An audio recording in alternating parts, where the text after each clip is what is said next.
we need to talk at some point about a major subject that will segue into after the whole Ukraine-Russia war thing, and that will be how to dispose of or how to alter NATO.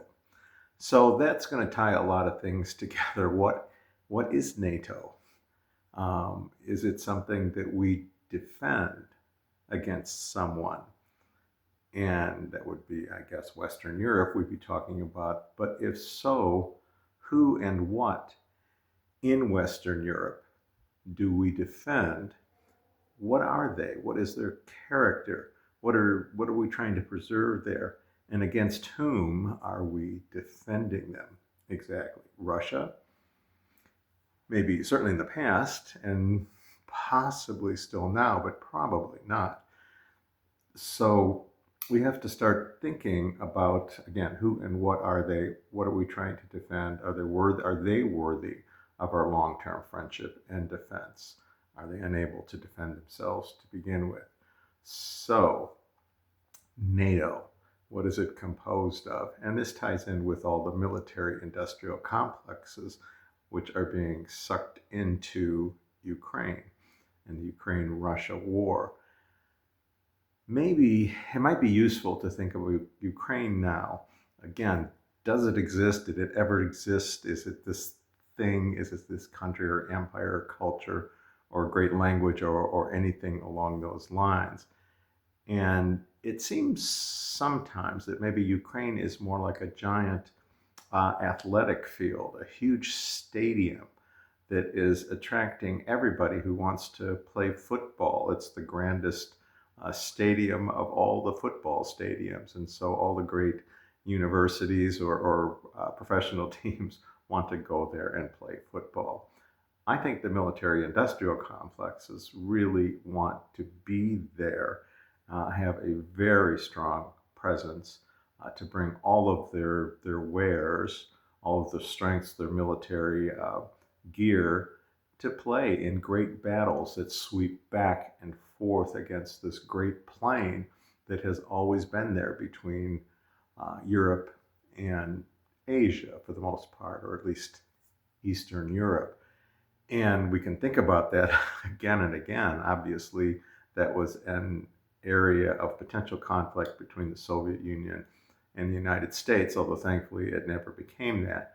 But also through the centuries, Napoleon, of course, just couldn't resist invading Russia. But really, he spent a lot of his time in Ukraine or Belarusia, and just great devastation and sweeping battles going back and forth.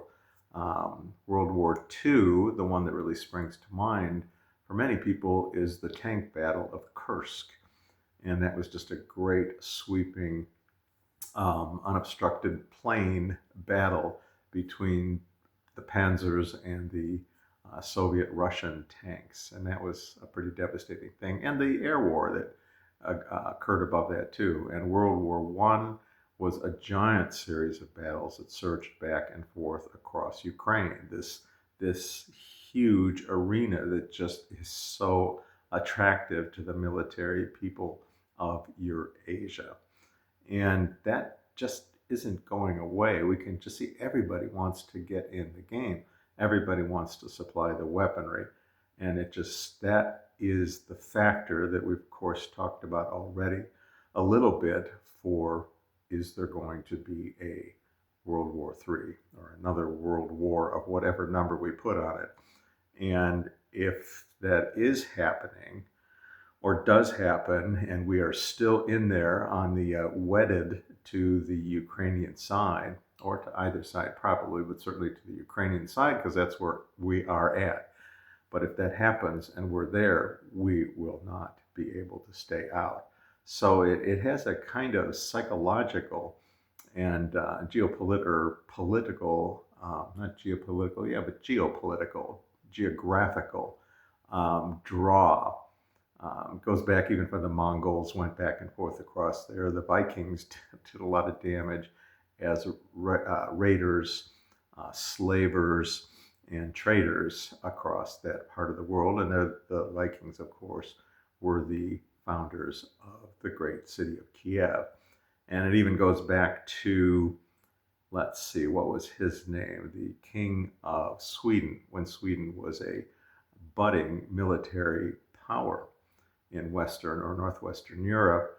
And Charles the 12th, I think it was, invaded Ukraine and the Russian territories and so forth, and went as far as the city of Poltava, quite a distance, before he overextended himself like Napoleon did later and was defeated. So it was an arena that people just looked at their globes and maps and just couldn't couldn't believe how attractive it was, and they wanted to go there and fight.